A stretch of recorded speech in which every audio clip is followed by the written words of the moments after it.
My name is Sophia. I am 17 years old, and I come from a middle-class family. In my home, topics like relationships, love, or the first night after marriage were never discussed. It was as if those subjects didn't exist. Everyone stayed silent, and silence itself became the answer.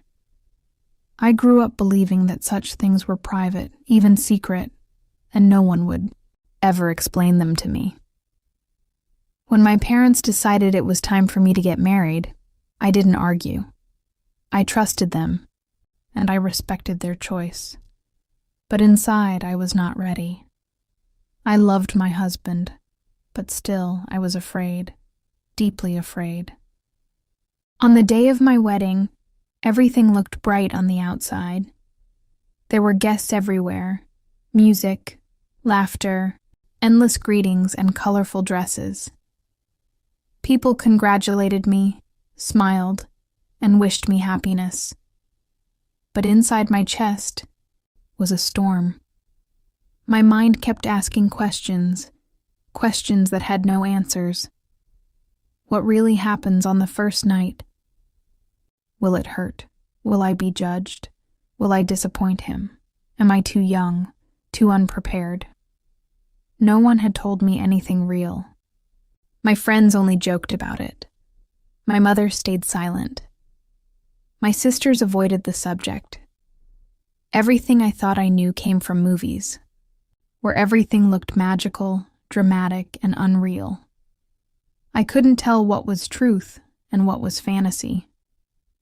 When the ceremony was over and the noise slowly disappeared, I found myself sitting alone in a decorated room.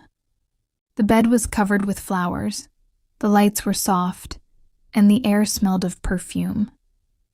I sat quietly, my hands pressed against my lap.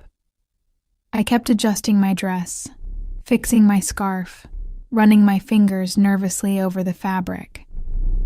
My hands were shaking, my heart was racing, and I didn't dare to look at myself in the mirror.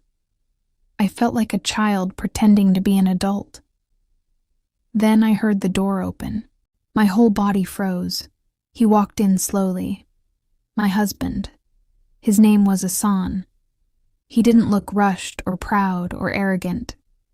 He simply smiled, a soft, gentle smile. I lowered my eyes because I couldn't face him. My thoughts screamed inside me. Is this the moment? Is everything going to change forever? Am I ready for what comes next? He came closer but stopped, at a respectful distance. Then he sat beside me. After a pause, he spoke in a calm voice. Sophia, you don't have to be scared. I know this is new. It's new for me too. Let's just talk. No pressure. Those words felt like a warm blanket wrapped around me on a cold night. My heart slowed down. My shoulders dropped. I finally looked up and saw kindness in his eyes.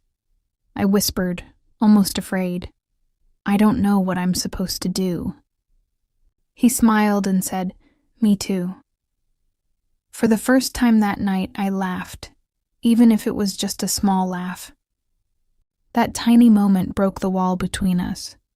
We were no longer strangers standing on opposite sides of silence. We were two people, nervous but honest, sitting side by side. The most powerful tool on the first night and in every night after is communication.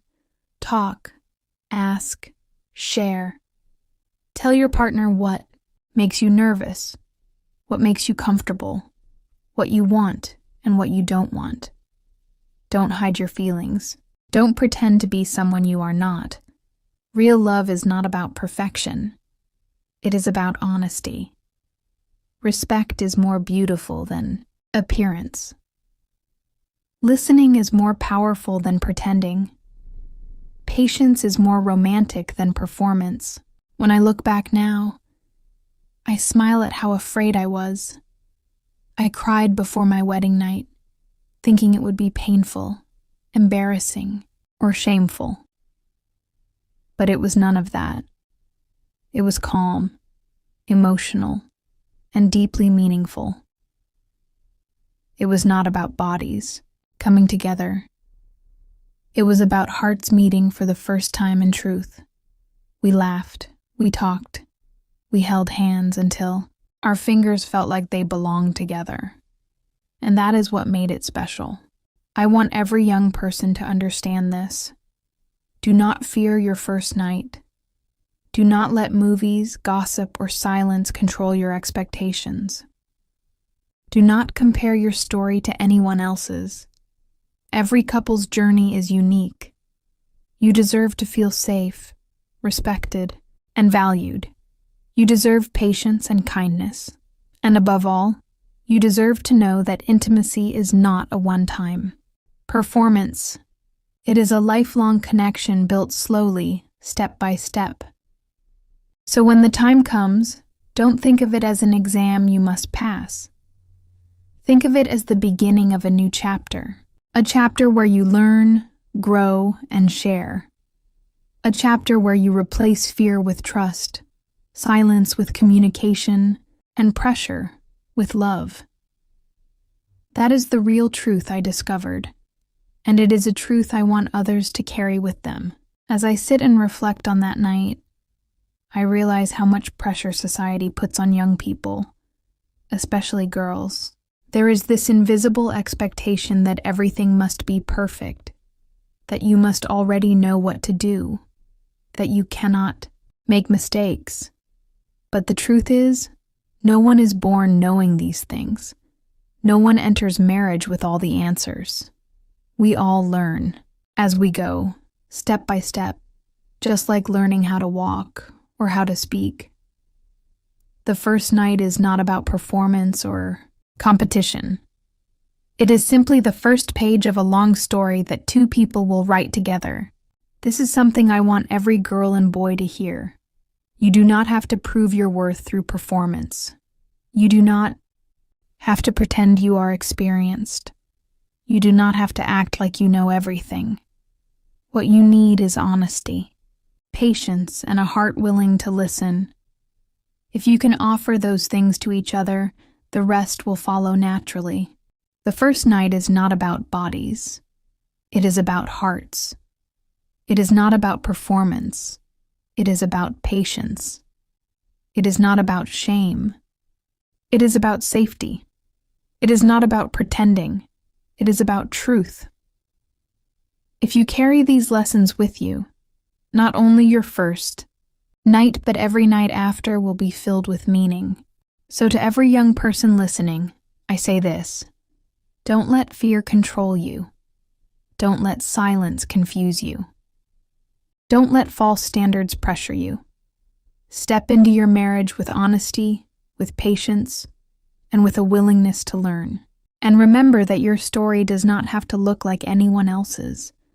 Your journey is your own, and it is precious. When I look back on my 17-year-old self, trembling in a decorated room, I feel compassion for that girl. She was so afraid of the unknown. But I am grateful that she discovered the truth, that love is not a performance, but a connection. Not a test, but a journey. Not a source of fear, but a place of comfort. And that truth is something I will carry with me forever. If you enjoy this story, don't forget to like, share, and subscribe to Emma English Practice. Amon story jaar in das someone